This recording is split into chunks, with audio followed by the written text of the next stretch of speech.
turns it into, turns it into energy. It makes probiotics and postbiotics and fibers, and things that have probiotics is vinegar, wine, beer, kombucha, and these are all product of fermentation. It's believed that fermentation was used by the Egyptians. That's how old it is. And maybe even the Indians did it. Because they didn't have refrigerators to keep things, you know, cold and fresh. So they fermented so it could last longer. You can ferment seeds as well. And you just put them in the water. What floats up, those are not viable seeds. What sinks down are the viable seeds. They show the weight. And then you can proceed to dry them out. Let's see. Butyrate is a result of short-chain fatty acids, which is pivotal to your health. I wrote this down last night. Well, it was actually this morning. So anyway, the best fermented foods for postbiotics are vinegar, aged raw cheese, and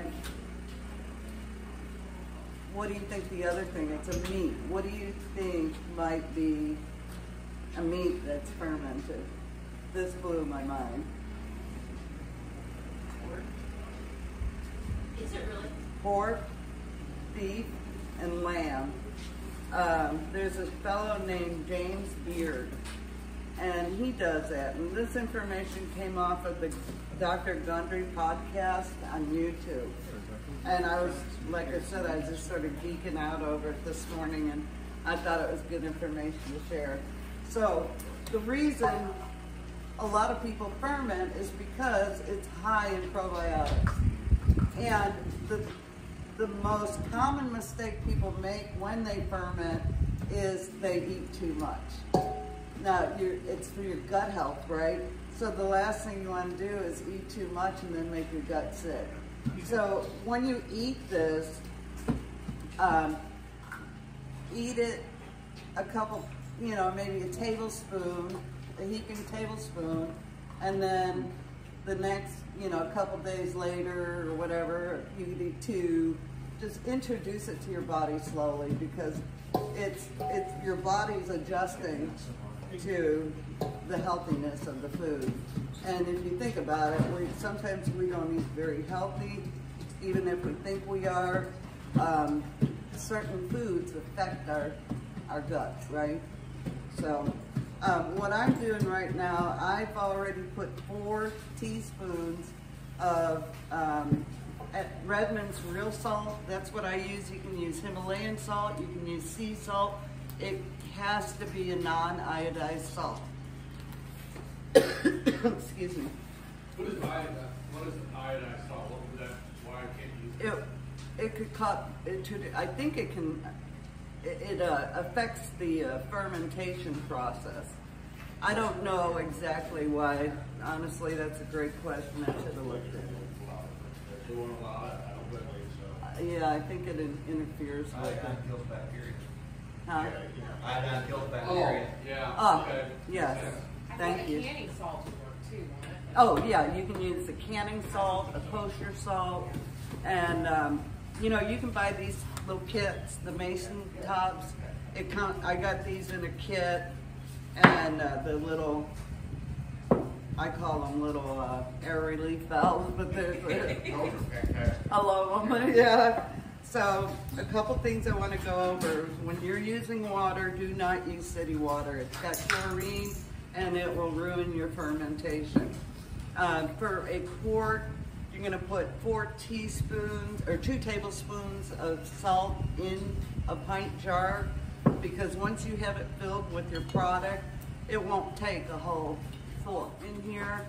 And it's 4 teaspoons for every pound of cabbage. When you're cutting your cabbage up, because of time, I already cut it up. I'm going to take this around and show y'all. And I cut it into real thin slices, and then cut it 3 other ways. And then you just pound it. And Sometimes I see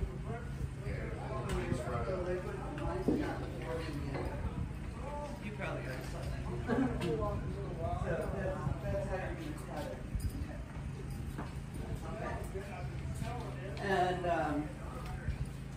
you're just gonna, you can use this handy dandy tool, my hands are clean, or you can massage it and just crunch it up.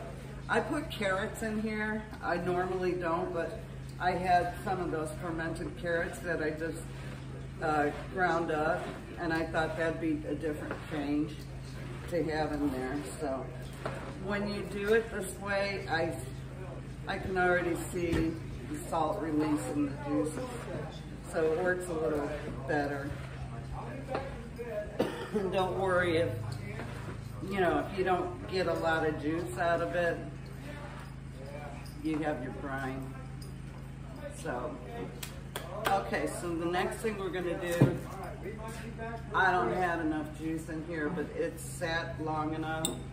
I'm going to use this, and you might, if you don't have one of these weights, yeah, I did it. You don't have one of these weights, don't worry, you can always use these. On this one, I'm gonna use the leaves, and make sure your cabbage is clean. I'm gonna use the leaves on the weight.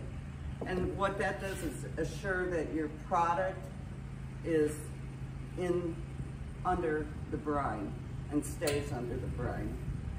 So, yeah, I do. I have a good little bit. I've got a question. Yeah. You know how you have that cup holder that you put things in there? Can you use the metal ones in the jar to be able to put your product? You mean the funnel? The funnel. Oh, yeah. It doesn't react. No, now I've got a good brine going. It just takes a few minutes. And if I kept squeezing this, I'd probably have quite a bit to fill the jar, and I forgot my funnel, so that's... Well, it made me wonder, because there's plastic ones and metal ones. So. Yeah. Would you give me a paper towel? I've made large quantities of sauerkraut in crocks. Like In the crock, yeah. And I put bags on my kids' feet and they stomp. Oh, I love that. And That's how awesome. they do. It makes the best sauerkraut ever. Oh, man, that's awesome. But they, it works like a charm. You know, I chop it up, I put a layer in it, and I put bags on their feet. Oh, Clean fun. bags on. And then I'll put a layer of salt and then put another, and just keep doing it until the whole thing's full. That's such a great idea. It works I love great. that. Well, my grandma told me that. That's awesome. And the gal at Whippoorwill Hollow, she uses a big glass crock too. Mine's like a big. Yeah, that's what crock. she's. Well, look, I don't know if it was that big. Thank you. But she takes her leaves, her cabbage leaves, puts them over there, and then she takes a big gallon Ziploc bag of water, and that's what she uses for her weight. And I thought that's pretty creative. I use a cheesecloth and then a plate. Oh, and yeah. I have a plate that fits the size of the crock, and then I put like a mason jar full of water on top of the plate. Oh, And that's a great idea. Where, again, Grandma. Yeah. See, our grandparents knew. Yeah. They knew the ways. Okay, so. And she would keep that crock in her basement.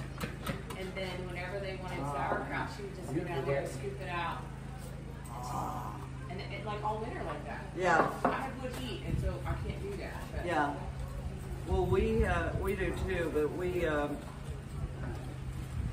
we've had our sauerkraut last for over a year in the refrigerator. Yeah. Hers is just in a cool basement. Yeah, that's awesome. Okay, so you want at least an inch head space How on much there. headspace you say? An inch. Yeah. I try to give myself more, but I did get, if you can see, I do have some brine in there. Can you see it? So that's some brine in there, and let's use this one.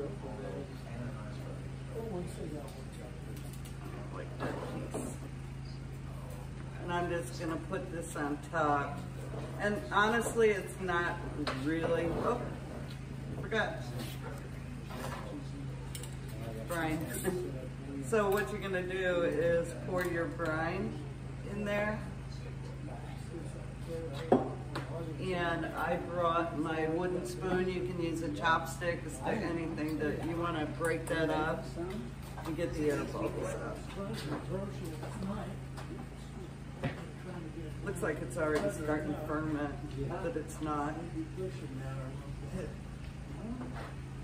So, okay, that should be. How do you know when you got all the air bubbles out? You sort of wing it. No. Well, you can push it down and you can see that you got through it. Okay. Yeah. And then I'm going to put this on there, on top, and I'm going to drop my weight on there. And voila. So, oops, let's wipe that off. Does this bubble up through that lid? It will, yeah, thanks for saying that. I wanted to use this one. So, we'll just pretend the lid is on there. I am going to show you if you don't have a burper and you need, it's gonna bubble. You put it in a, a dark place. I always put it on a plate or a pan because when it ferments, whether you have this on or not, it can come over. Usually it doesn't, but it can. I've had it happen. So if you just have the lid on with your cap, when you see it bubbling up, you're gonna very, very carefully turn that lid and you'll hear it, and then you close it. And now what that is doing is it's releasing the gas that's built up. Don't ever open it all the way because then you've screwed it up. Yeah, so that's how you do sauerkraut.